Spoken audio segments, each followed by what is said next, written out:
اب تو 100 روپے کی کوئی حیثیت بھی نہیں رہی ہے. پہلے تو 100 روپے میں کیا کچھ نہیں آ جاتا تھا. اب تو آپ کسی کو 100 روپے دیں تو پتہ چلا کہ ابھی کچھ اور پیسے دینے پڑیں گے تاکہ جو آپ نے چیزیں منگوائی ہیں جن کی ضرورت ہے وہ پوری ہو جائیں، کیونکہ 100 روپے میں وہ پوری نہیں ہوتی. ہر چیز میں سے برکت اچھالی ہے. علماء جو اپنے آپ کو کہتے ہیں، جو علماء سو جن کو کہا جاتا ہے، میں ان علماء کی بات نہیں کر رہا جو علماء حق ہیں، ان کی باتوں میں سے اثر اٹھتا جا رہا ہے. بات کرتے ہیں لیکن اثر نہیں ہوتا. بولتے ہیں، وقت گزار لیتے ہیں، جو ٹائم ان کو ٹیلی ویژن پر یا مسجد میں یا کسی مدرسے میں خطبے کے لیے دیا جاتا ہے وہ ٹائم بخوبی پورا کرتے ہیں، لیکن اثر اٹھ گیا ہے، گفتگو میں اثر نہیں رہا. اور اللہ تعالیٰ جسے اثر دیتا ہے وہ ایک لمحے کے لیے بھی آئے اثر چھوڑ جاتا ہے، اس کی بات دل میں اثر کر جاتی ہے. جو اللہ والے ہوتے ہیں انہیں بہت زیادہ دیر تک خطاب کرنے کی ضرورت نہیں ہوتی، ان کے ایک جملے کے اندر ہی بہت کچھ کافی ہوتا ہے. اس لیے کہ وہ امتی ہیں رسول اللہ صلی اللہ علیہ وآلہ وسلم کے، اور سرکار جوامع الکلم ہے، مختصر بات میں پوری کائنات ارشاد فرما دیتے ہیں. یہی ان کے غلاموں کا حال ہے، یہی ان کے چاہنے والوں کا حال ہے، یہی ان کے صحابہ کرام رضوان اللہ تعالی علیہم اجمعین کا طریقہ ہے. اہل بیت اطہار کا انداز ہے، تابعین کا انداز ہے، تبا تابعین کا ہے، بزرگان دین کا ہے.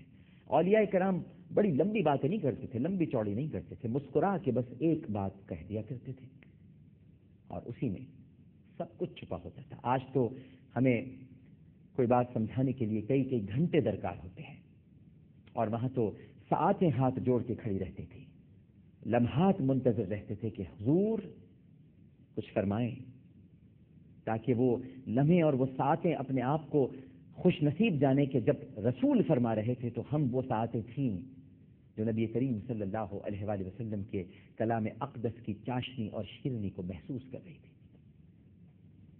لیکن اب ہمارے اندر سے یہ سب کچھ ختم ہو گیا ہے، سب کچھ فیک ہو گیا ہے. اب ہم دین کے لیے نہیں کرتے، ہم ظاہر ہے کہ اپنی ذات کے لیے کرتے ہیں، دنیا کے لیے کرتے ہیں. اب ہمیں اپنی بقا کی جنگ لڑنی ہے، ہم اپنی سروائیول کی لڑائی لڑ رہے ہیں. بس ہم پہچانے جائیں، ہماری واہ واہ ہو جائے. واہ عامر لیاقت صاحب، واہ کیا آپ نے پروگرام کیا ہے، ماشاء اللہ، سبحان اللہ. آپ کے کیا کہنے، کیا نعت پڑھتے ہیں آپ، سبحان اللہ. بہت کم ہوں گے جو یہ کہیں گے کہ واہ عامر لیاقت صاحب آپ نے کیا حدیث بیان کی ہے، سبحان اللہ، کیا رسول کا کلام آپ نے بیان فرمایا ہے، واہ واہ، کیا ہے میری بات میرے آقا کی، اللہ اللہ.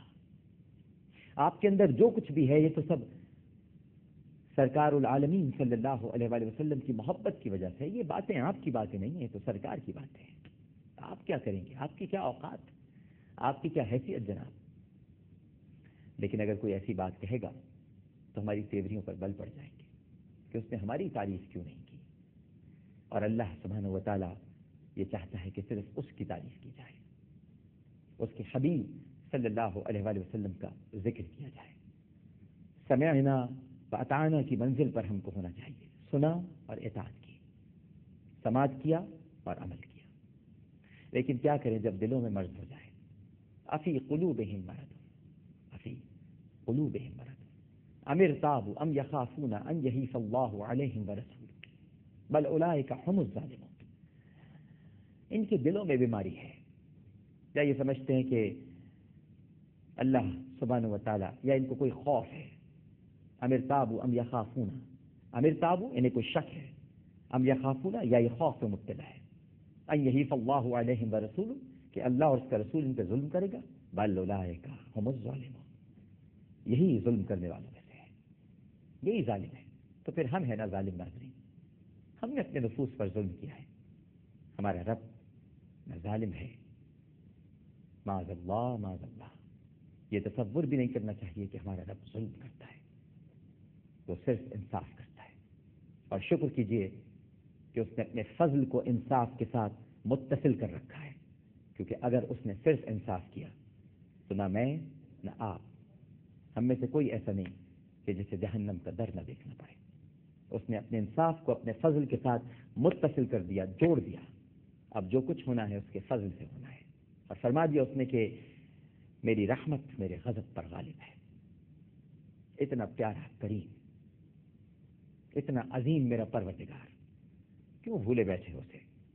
کہاں نکل گئے بھائی تم لوگ؟ کہاں چلے گئے پروردگار کو چھوڑ کے؟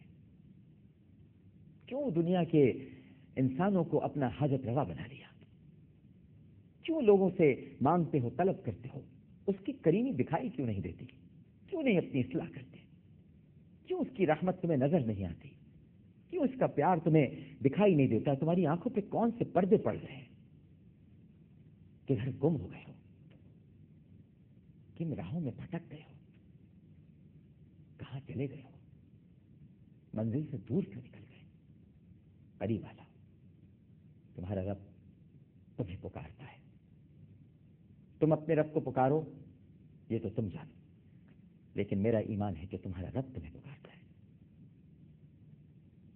کم از کم ہر دن میں 5 مرتبہ تو پکارتا ہے. آؤ فلاح کی طرف، آؤ نماز کی طرف، آؤ نا میری طرف. لیکن تم ہو کہ سنتے ہی نہیں. ہاں، بلاوا اگر چیف منسٹر ہاؤس سے آ جائے، گورنر ہاؤس سے آ جائے، وزیر اعظم کی طرف سے آ جائے، صدر مملکت سے آ جائے، تو پھر تو تم تیار بھی ہوگے، پرفیوم بھی لگاؤ گے، خوشبو بھی لگاؤ گے، اچھے کپڑے بھی پہنو گے اور دوڑے دوڑے جاؤ گے. لیکن وہ تمہیں روز پکارتا ہے، آؤ میری طرف، آؤ میں تمہیں فلاح دوں گا. آؤ اس ٹھنڈک کی طرف جو میرے حبیب کی آنکھوں کی ٹھنڈک ہے. قرۃ عینی فی الصلاۃ. ناظرین کرام، جی بہت چاہتا ہے کہ آپ سے بہت ساری باتیں کروں، لیکن وقت بھی محدود ہے، پروگرام کا بھی اور میرا بھی. پتہ نہیں، نہ جانے وہ کون سی گھڑی ہو جب سانسوں کا رشتہ ٹوٹ جائے اور پھر سوائے ایک کچی قبر کے انسان کے پاس کچھ نہیں ہوتا.